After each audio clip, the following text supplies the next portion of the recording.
الحمد للہ نحمده ونصلی علی رسوله الکریم اما بعد فاعوذ باللہ من الشیطان الرجیم بسم اللہ الرحمن الرحیم وَإِذْ قَالَ مُوسَىٰ لِقَوْمِهِ إِنَّ اللَّهَ يَأْمُرُكُمْ أَن تَذْبَحُوا بَقَرَةً صدق اللہ العظیم۔ معزز سامعین، اس سے پہلے بنی اسرائیل کی کوتاہیاں، ان کے عیب اور ان کے جرائم کا ذکر چلا آ رہا تھا، تو اس آیت کے اندر بھی اللہ رب العزت نے بنی اسرائیل کے واقعہ قتل کا ذکر فرمایا۔ یہ واقعہ حضرت موسیٰ علیہ السلام کے زمانہ کے اندر پیش آیا کہ ایک شخص تھا جس کا نام تھا عامیل۔ یہ بڑا مالدار آدمی تھا اور ایک روایت کے مطابق لا ولد یعنی کہ بے اولاد تھا۔ اس کے چچا زاد بھائی تھے جو غریب تھے۔ انہوں نے اس سے مطالبہ کیا کہ ہم بھوکے رہتے ہیں، تیرے پاس بڑا مال ہے، جائیداد ہے، تو ہماری امداد کر۔ اس نے کہا کہ میں آپ کی امداد نہیں کرتا، آپ اپنا کماؤ اور کھاؤ۔ تو انہوں نے کہا کہ ہم کماتے ہیں، مزدوری کرتے ہیں، محنت کرتے ہیں، کبھی روزی مل جاتا ہے، کبھی نہیں بھی ملتا، تو ہمارے اخراجات پورے نہیں ہوتے، اس لیے آپ ہماری امداد کریں۔ لیکن اس نے امداد کرنے سے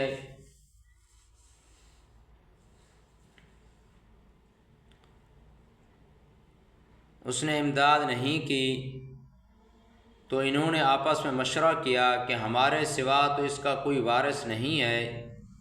لہذا ہم ایسا کرتے ہیں کہ اس کو قتل کر دیتے ہیں، اس سے جان چھڑاتے ہیں۔ جب یہ مر جائے گا تو ہمارے علاوہ اس کا کوئی وارث نہیں ہے، تو لہذا ہم اس کے وارث بن جائیں گے، یہ جائیداد ہمیں مل جائے گی۔ کیونکہ ضابطہ ہے البینۃ علی المدعی والیمین علی من انکر، گواہ مدعی کے ذمے ہوتے ہیں، اگر اس کے پاس گواہ نہ ہوں تو منکر پر قسم آتی ہے۔ تو انہوں نے کہا کہ ہم تو خود مدعی ہیں، تو ہم پر تو کسی نے شبہ نہیں کرنا، اور ہم نے بھی کسی پر شبہ کا اظہار نہیں کرنا، لہذا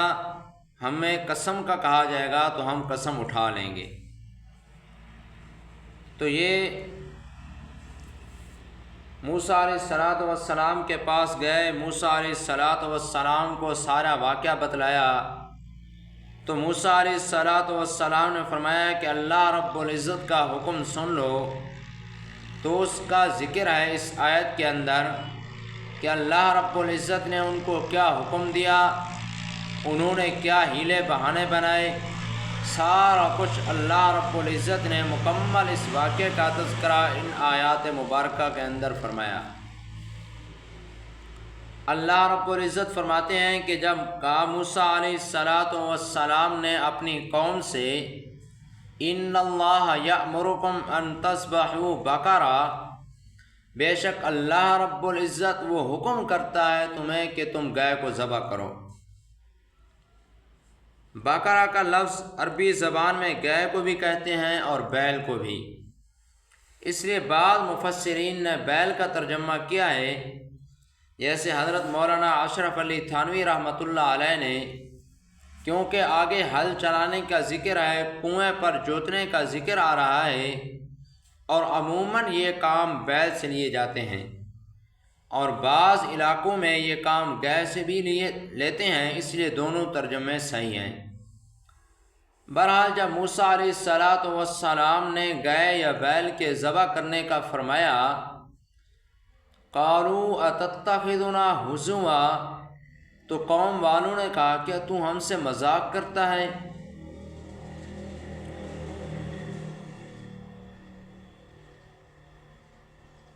ایک ہمارا آدمی مرا پڑا ہے، اس کو کسی نے قتل کر دیا ہے، اوپر سے تو کہتا ہے کہ گائے کو یا بیل کو ذبح کرو۔ تو موسیٰ علیہ السلام نے فرمایا اعوذ باللہ ان اکون من الجاہلین، میں اللہ رب العزت کی پناہ مانگتا ہوں کہ میں جاہلوں میں سے ہوں، کیونکہ محض مذاق کرنا، مسخرہ کرنا یہ جاہلوں کا کام ہے۔ ہاں اگر ظرافت کے طور پر ہو اور اس میں خلاف واقعہ بھی کوئی بات نہ ہو تو اس کا مسئلہ جدا ہے، یعنی ایسا مذاق جائز ہے، کیونکہ اگر خلاف واقعہ ہے، دوسروں کی دل آزاری ہے تو ایسا مذاق کرنا یہ گناہ ہے۔ بعض دفعہ مذاق ایسا ہوتا ہے کہ جو قتل تک بھی پہنچا دیتا ہے، لڑائی جھگڑے اور فساد کا ذریعہ بن جاتا ہے، اس لیے اس مذاق سے بھی اجتناب کرنا چاہیے۔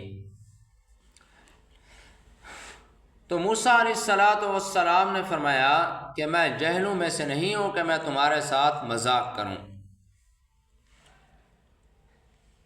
لہذا تم گائے کو ذبح کرو اور اس کے بعد حصے کو میت کے بدن پر مارو تو وہ زندہ ہو کر تمہیں بتا دے گا کہ مجھے کس نے قتل کیا ہے۔ کہ باقی رہا یہ بات کہ گائے کا کون سا حصہ اس کو لگاؤ، تو اس کے قرآن مجید کے اندر تعیین نہیں ہے۔ بعض حضرات یہ بھی فرماتے ہیں کہ زبان تھی، بعض نے کہا دل تھا، بعض نے کہا جگر تھا، بعض نے کہا دم تھی، لہذا اس کے قرآن مجید کے اندر کوئی تعیین وغیرہ نہیں ہے۔ تو جب ان کو کہا گیا کہ گائے کو ذبح کرو تو انہوں نے بلا ضرورت سوالات شروع کر دیے، کہنے لگے قالوا ادع لنا ربک یبین لنا ما ہی۔ دعا موسیٰ علیہ السلام کو قوم والے کہنے لگے کہ اپنے رب سے دعا کرو کہ ہمارے لیے واضح کریں وہ گائے کیسی ہو۔ قال انہ یقول انہا بقرہ، موسیٰ علیہ السلام نے فرمایا اللہ رب العزت فرماتے ہیں بے شک وہ گائے لا فارض ولا بکر، نہ بوڑھی ہو اور نہ بالکل نو عمر ہو، اوان بین ذالک، ان دونوں کے درمیان ہو۔ حدیث پاک میں آتا ہے کہ وہ کوئی بھی گائے ذبح کر دیتے تو کفایت کر جاتی، مگر فلما شددوا علی انفسہم شدد اللہ، انہوں نے اپنی جانوں پر سختی کی تو اللہ رب العزت نے بھی ان پر سختی کی۔ جیسے آگے آ رہا ہے تو ان کو بہرحال حکم ہوا فَافْعَلُوا مَا تُؤْمَرُونَ، تم کرو اس چیز کو جس کا تمہیں حکم دیا گیا۔ قَالُوا ادْعُ لَنَا رَبَّكَ، پھر وہ کہنے لگے اپنے رب سے، پروردگار سے دعا کرو، یبین لنا ما لونہا، کہ وہ بیان کرے ہمارے لیے کہ اس کا رنگ کیسا ہو۔ قال انہ یقول انہا بقرۃ صفراء، موسیٰ علیہ السلام نے فرمایا کہ بے شک پروردگار فرماتے ہیں بے شک وہ گائے زرد رنگ کی، فاقع لونہا، خالص ہے اس کا رنگ، تسر الناظرین، خوش کرتی ہے وہ گائے دیکھنے والوں کو، بڑی صحت مند ہے، خوبصورت ہے، جو شخص اس کو دیکھتا ہے تو یہ اس کو اچھی لگتی ہے۔ تو اس سے معلوم ہوا کہ نظر کا لگ جانا بھی برحق ہے۔ جس طرح انسانوں میں خوبصورت ہوتے ہیں اسی طرح جانوروں میں بھی خوبصورت ہوتے ہیں، تو اسی وجہ سے نظر بھی لگ جاتی ہے، نظر کا لگ جانا یہ برحق ہے۔ حدیث پاک میں آتا ہے العین حق، نظر کا لگ جانا حق ہے، کہ نظر لگنے کا یہ مفہوم یہ ہے کہ جب انسان کسی چیز کی صحت اور خوبصورتی پر تعجب کا اظہار کرتا ہے کہ اتنی خوبصورت، اتنی صحت مند، تو اللہ رب العزت فوراً اس کے اندر عیب پیدا کر دیتے ہیں کہ اس کا کمال بھی میرے اختیار میں ہے اور اس کا زوال بھی میرے اختیار میں ہے۔ حدیث پاک میں آتا ہے حضرت انس رضی اللہ تعالی عنہ فرماتے ہیں آقا صلی اللہ علیہ وسلم نے فرمایا نظر کا دم ہے، ما شاء اللہ لا قوت الا باللہ،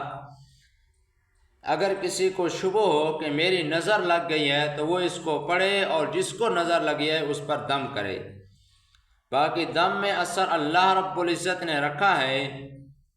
عموماً بغیر محنت اور مشقت کے تعویذات اور دم کا اثر کم ہوتا ہے۔ ہاں، آدمی نماز، روزے، ان چیزوں کا پابند ہو تو پھر اللہ رب العزت اس کے دم میں اثر رکھتے ہیں۔ بہرحال جب ان کو رنگ بتایا گیا تو قالوا ادع لنا ربک یبین لنا ما ہی، کہنے لگے اپنے پروردگار سے دعا کرو کہ واضح کریں ہمارے لیے کہ وہ گائے کیسی ہو۔ ان البقرہ تشابہ علینا، بے شک وہ گائے ہم پر مشتبہ ہو گئی ہے، کہ زرد رنگ کی بھی گائے بہت ہیں اور ادھیر عمر کی بھی بہت ہیں، وضاحت فرما دیں۔ وَإِنَّا إِن شَاءَ اللَّهُ لَمُهْتَدُونَ، بے شک اگر اللہ نے چاہا تو ہم ہدایت پانے والے ہوں گے۔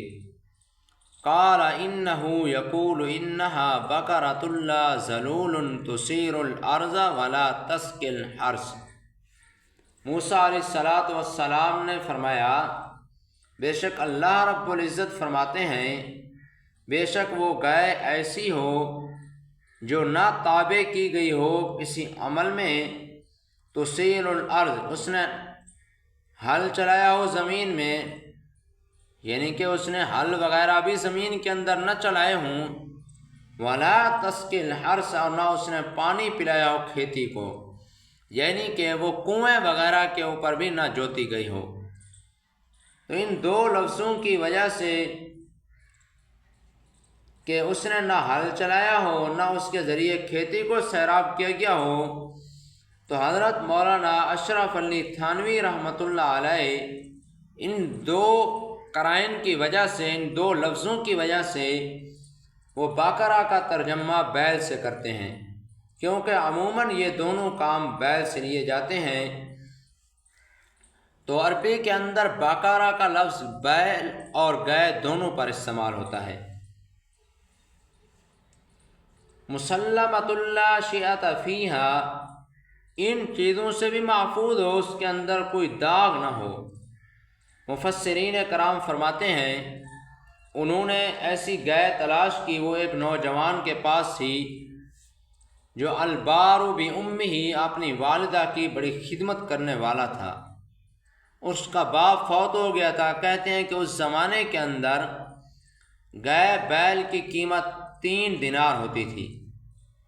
مگر اس نوجوان سے جب بات چیت کی گئی اس نے کہا کہ میں اس کو نہیں بیچتا، کیونکہ مجھے وراثت کے اندر یہ ایک ہی گائے ملی ہے، اگر میں اس کو بیچ دوں تو میں اپنی ضرورت کہاں سے پوری کروں گا۔ تو انہوں نے اس کو مجبور کیا، تو اس نوجوان نے کہا کہ اس قیمت پر دیتا ہوں کہ اس کو ذبح کرو، اس کا چمڑا اتارو، وہ مجھے سونے کا بھر کر دو، پھر میں یہ تمہیں دوں گا گائے۔ تو اللہ رب العزت نے انہوں نے ایسا کیا، گائے کو ذبح کیا اور اس کا چمڑا سونے کا بھر کر اس کو دے دیا، تو اللہ رب العزت نے اس کے اخراجات کا انتظام کر دیا اور ان کا بھی کام چل گیا۔ قالوا الآن جئت بالحق، تو کہنے لگے اب لایا اے موسیٰ حق، یعنی کہ جب یہ ساری وضاحت اللہ رب العزت نے ان کو بتا دی تو وہ کہنے لگے موسیٰ علیہ السلام کو کہ اب تم حق ہمارے پاس لایا۔ ان کا اپنے پیغمبر کو طرز خطاب دیکھیں آپ، کیا انہوں نے جو کچھ پہلے فرمایا تھا وہ حق نہیں تھا؟ جب آخر کے اندر وہ کہنے لگے کہ اب تم حق لایا، وہ جو پہلے تھا وہ بھی حق تھا، اور اس وقت جو بھی گائے ذبح کر دیتے وہ کفایت ہو جاتی، لیکن انہوں نے خود اپنے اوپر مشقت ڈالی۔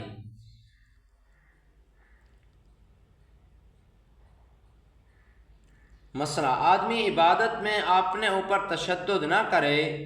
فرض تو اللہ رب العزت کی طرف سے مقرر ہیں، ان کے اندر کمی بیشی ہو سکتی ہے، اور نفل عبادات آسانی کے ساتھ جتنی ہو سکے اتنی کرے۔ مثلا نفل ہے یا قرآن کریم کی تلاوت ہے، اتنی کرے، جتنا اس کا نفس برداشت کر سکے، تھوڑی کرے روزانہ، یہ بہتر ہے اس سے کہ ایک دن بہت زیادہ کرے اور دوسرے دن بالکل نہ کرے، کیونکہ حدیث پاک میں آتا ہے، حضرت عائشہ صدیقہ رضی اللہ تعالی عنہ فرماتی ہیں، احب الاعمال الی رسول اللہ ادومها، آقا صلی اللہ علیہ وسلم کو وہ عمل زیادہ پسند تھا جو ہمیشہ ہوتا رہے، بے شک وہ تھوڑا ہی کیوں نہ ہو۔ فذبحوها، بس انہوں نے گائے کو ذبح کیا، وما کادوا یفعلون، وہ ایسا کرنے کے قریب نہیں تھے، کیونکہ ان کا مقصد تو یہ تھا کہ یہ بات رفع دفع ہو جائے، ختم ہو جائے۔ چنانچہ گائے کا ایک حصہ مقتول کو مارا گیا، اس نے اٹھ کر بتا دیا کہ میرے قاتل یہی ہیں، تو ان کو قصاص میں قتل کر دیا گیا اور وراثت سے محروم ہو گئے۔ قاتل وراثت سے محروم ہو جاتا ہے، مثلا کسی آدمی نے باپ کو قتل کر دیا یا بھائی کو قتل کر دیا تو ان کو وراثت نہیں ملے گی۔ شریعت نے اس صورت میں قاتل کو وراثت سے محروم رکھا ہے۔ آج کل تم اخبارات میں پڑھتے ہو کہ زمین کی وجہ سے باپ کو قتل کر دیا یا بھائی کو قتل کر دیا، از روئے شرع یہ ان کے وارث نہیں بن سکتے، یعنی کہ اگر شریعت کو دیکھا جائے تو شریعت کے اندر جو قاتل ہے، جس نے اپنے باپ کو قتل کیا، اپنے بھائی کو قتل کیا، تو یہ شخص اس کی اس کے مال کا، اس کی جائیداد کا وارث نہیں بن سکتا۔ وآخر دعوانا ان الحمد للہ رب العالمین۔